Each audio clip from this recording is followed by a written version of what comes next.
Magandang araw, magandang buhay. Lalong-lalo na sa ating mga minamahal na mga senior citizens, mga lolo at lola. Sa araw po na ito ay may ilalahad akong magandang balita sa inyo na mangyayari sa June 16, 2025. Ano kaya ito? Mayroon po magaganap na payout para po sa mga qualified senior citizens sa Social Pension for Indigent Pensioners.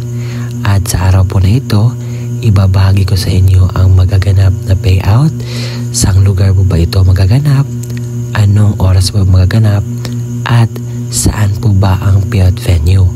Kasali na rin na inyong malalaman ang mga requirements na dapat ninyong i-ready para po sa magaganap na payout sa June 16, 2025. Yan po ang objectives ng aking vlog ngayon na ipaalam sa inyong lahat. Attention sa lahat ng mga senior citizens. Social Pension June 16, 2025 payout schedule. Alamin ang buong detalye sa balitang ito. Inaanyayahan kita na tapusin mo ang video na ito hanggang sa dulo nang sa gayon makuha mo ang punto ng video kong ito. Kung gusto mo ang ganitong content na pinag-uusapan ang benepisyo ng ating mga senior citizens, payout or ano pa yung mga pwede nating maitulong na maibahatid ang balita sa ating mga senior citizens, ay isubscribe mo na. Kasi araw-araw akong nag-upload ng video para po makatulong po sa ating mga senior citizens. At kung nais mo na maging updated ka sa mga videos na i-upload ko pa dito sa aking YouTube channel, ay nako, i-bell notification mo na. At ngayon, atin na pag-uusapan ang mga lugar na mag-payout sa June 16, 2025. Let's go!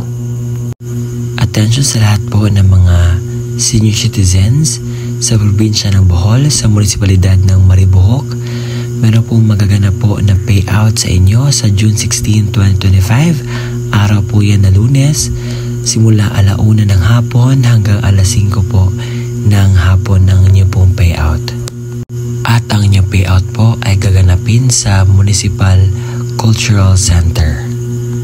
Sa munisipalidad po ng Tagbina sa June 16, 2025 ay meron pong magaganap na payout sa Quezon at Barangay Gym, sa Barangay Quezon at Santa Fe. Sa Quezon ay 181 na pensioners, ang lalaki ay 88, ang babae ay 93. Ang sa Santa Fe naman may 30 pensioners, 15 ang babae at saka 15 ang lalaki, at magsisimula po ang inyong payout 8:00 hanggang 1:00 ng hapon. Hindi rin magpapahuli ang probinsya ng Cebu sa munisipalidad ng Malaboyok. Dahil sa June 16, ito po yung mga barangay na magpe-payout. Sa 9:00 ng umaga, ang Barangay Lumbo. Sa 11:00 ng umaga, ang Barangay Armenia. At sa 1:00 ng hapon, ang Barangay Look. Sa mga senior citizens dyan sa Kananga, sa June 16, 2025, meron po magaganap na payout sa Barangay Agiting, Barangay Kakao, Barangay Hiloktugan, Barangay Kawayan, Barangay Libertad, at Barangay Limao. Sa June 16, yun lamang po ang mga barangay na magpe-payout sa araw na yon. At akin nang naihatid sa inyo ang kumpletong detalye patungkol po sa lugar kung saan may magaganap na payout sa Social Pension for Indigent Pensioners. Pangalawa, ang oras po kung kailan magaganap at kailan po ba kayo magpe-payout, at most especially ang venue kung saan kayo pupunta para po sa inyong payout, na sana'y nakatulong ako na maibatid ang mga tamang balita. At sa mga nagtatanong sa akin, sir, ano po yung pwede namin gawin? Bakit hindi po na-mention ang aming barangay? Ano po yung maging advice mo dito?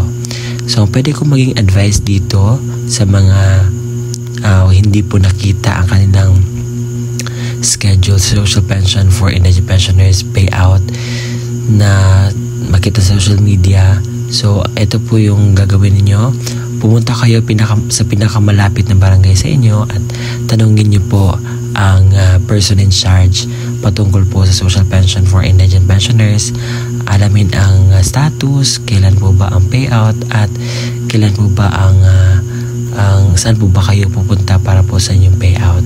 Nang sa gayon ay you are aware kung ano po yung pwede mong malaman na detalye patungkol sa inyong social pension payout. At sa mga nagtatanong, sir, ano yung kompletong detalye patungkol sa requirements para ma-prepare namin as soon as possible? Okay? Hear this out dahil ibibigay ko ang kompletong detalye patungkol po sa requirements. Dokumento na gagamitin sa pagkuha ng pensyon. Kung senior citizens o benepisyaryo, isang malinaw na Xerox ID ng senior citizens na mayroong 3 orihinal na pirma o thumb mark sa katulad ng ID ng senior citizens. Paalala, pananatihing presentable ang mga dokumento. Ilagay sa plastic envelope nang iwasang magusot.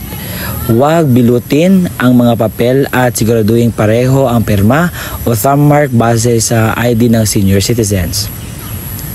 Kung authorized representative ng senior citizen o benepisyaryo ang kukuha ng pensyon, isang malinaw na Xerox ID ng senior citizens na mayroong 3 original na pirma o thumb mark sa katulad ng sa ID ng senior citizens.